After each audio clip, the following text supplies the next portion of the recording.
Superquibus Dama Consolador del primado del romano pontífice Clemente VI. De la carta Superquibus Dama Consolador, Catholicon de los Armenios, de 29 de septiembre de 1351. Preguntamos, primeramente, si creéis tú y la Iglesia de los Armenios. ¿Qué te obedece que todos aquellos que en el bautismo recibieron la misma fe católica y después se apartaron o en lo futuro se aparten de la comunión de la misma fe de la Iglesia romana que es la única católica, son cismáticos y herejes, si perseveran pertinazmente divididos de la fe de la misma Iglesia romana? En segundo lugar preguntamos si creéis tú y los armenios que te obedecen que ningún hombre viador podrá finalmente salvarse fuera de la fe de la misma Iglesia y de la obediencia de los pontífices romanos. En cuanto al capítulo segundo, preguntamos. Primero, si has creído, crees o estás dispuesto a creer, con la Iglesia de los armenios que te obedece, que el bienaventurado Pedro recibió del Señor Jesucristo plenísima potestad de jurisdicción sobre todos los fieles cristianos, y que toda la potestad de jurisdicción que en ciertas tierras y provincias y en diversas partes del orbe tuvieron Judas Tadeo y los demás apóstoles, estuvo plenísimamente sujeta a la autoridad y potestad que el bienaventurado Pedro recibió del Señor Jesucristo sobre cualesquiera creyentes en Cristo en todas las partes del orbe, y que ningún apóstol ni otro cualquiera, sino solo Pedro, recibió plenísima potestad sobre todos los cristianos. En segundo lugar, si has creído, sostenido o estás dispuesto a creer y sostener, con los armenios que te están sujetos, que todos los romanos pontífices que, sucediendo al bienaventurado Pedro, canónicamente han entrado y canónicamente entrarán, al mismo bienaventurado Pedro, pontífice romano, han sucedido y sucederán en la misma plenitud de jurisdicción de potestad que el mismo bienaventurado Pedro recibió del Señor Jesucristo sobre el todo y universal cuerpo de la Iglesia militante. En tercer lugar, si habéis creído y creéis tú los armenios a ti sujetos que los romanos pontífices que han sido y nos que somos pontífice romano y los que en adelante lo serán por sucesión, hemos recibido, como vicarios de Cristo legítimos, de plenísima potestad, inmediatamente del mismo Cristo sobre el todo y universal cuerpo de la Iglesia militante, toda la potestativa jurisdicción que Cristo, como cabeza conforme, tuvo en su vida humana.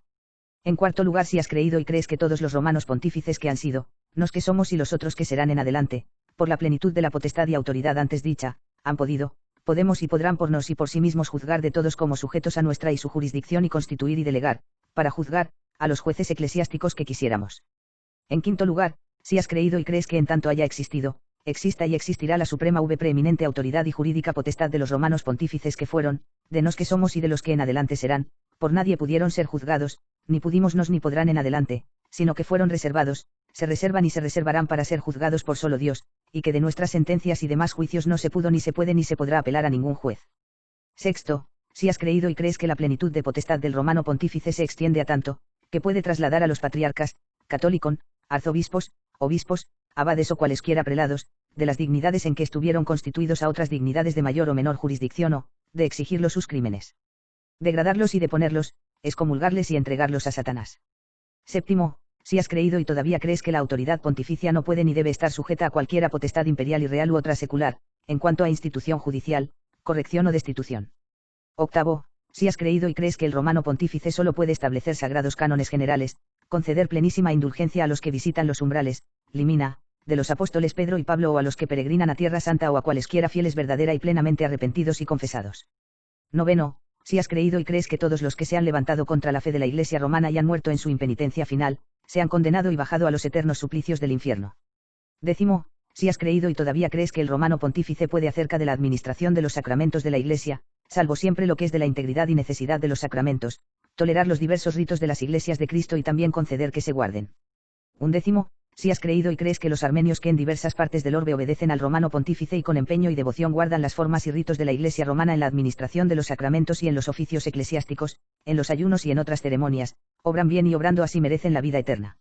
Duodécimo, si has creído y crees que nadie puede pasar por propia autoridad de la dignidad episcopal al arzobispal, patriarcal o católico, ni tampoco por autoridad de ningún príncipe secular, fuere rey o emperador, o bien cualquier otro apoyado en cualquier potestad o dignidad terrena. Décimo tercero, si has creído y todavía crees que solo el romano pontífice, al surgir dudas sobre la fe católica, puede ponerles fin por determinación auténtica, a la que hay obligación de adherirse inviolablemente, y que es verdadero y católico cuanto él, por autoridad de las llaves que le fueron entregadas por Cristo, determina ser verdadero, y que aquello que determina ser falso y herético, ha de ser tenido por tal. Décimo cuarto, si has creído y crees que el Nuevo y Antiguo Testamento, en todos los libros que nos ha transmitido la autoridad de la Iglesia romana, contienen en todo la verdad indubitable. Clemente VI. De la carta Superquibus Dama Consolador, Catholicon de los Armenios, de 29 de septiembre de 1881.